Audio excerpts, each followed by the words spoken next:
আচ্ছা, তোমরা যত তাড়াতাড়ি একটা কেকের ভিডিও দেখো, সত্যিই কি তত তাড়াতাড়ি একটা কেক বানানো সম্ভব? হ্যাঁ, সম্ভব। আর সেটা আমি এই কেকটা করার পরে বুঝতে পেরেছি। তো এই কেকটা যে দাদাটা নিয়েছিল, সেই দাদাটার এই দিনই আরও একটা কেকের অর্ডার ছিল।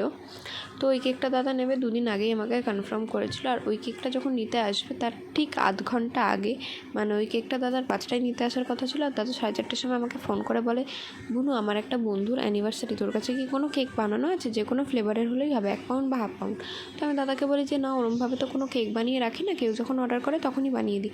তো দাদা আমাকে বললো যে সবাই বলছে মিয়ামোর থেকে কেক নেবে, কিন্তু আমি মিয়ামোরের কেক নেবো না, আমি তোর থেকেই কেক নেবো। তুই প্লিজ আমাকে একটা কেক বানিয়ে দে না 6:30টার মধ্যে, যে কোনো ফ্লেভারের হলেই হবে, 1 পাউন্ড বা হাফ পাউন্ড। তো আমি দাদাকে বলি যে 6:30টার মধ্যে তো হবে না, তুমি 7টা 7:30টার দিকে এসো, আমি করে দেবো।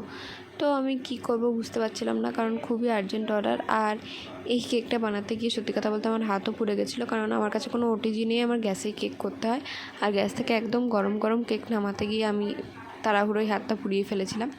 তো যাই হোক, তারপর আমি অন্য একটা কেক ডেলিভারি দিতে গেছিলাম তখন আমি এই ফুলগুলো কিনে এনেছিলাম, কারণ আমি বুঝতে পারছিলাম না যে এত কম টাইমের মধ্যে আমি কী ডিজাইন করবো।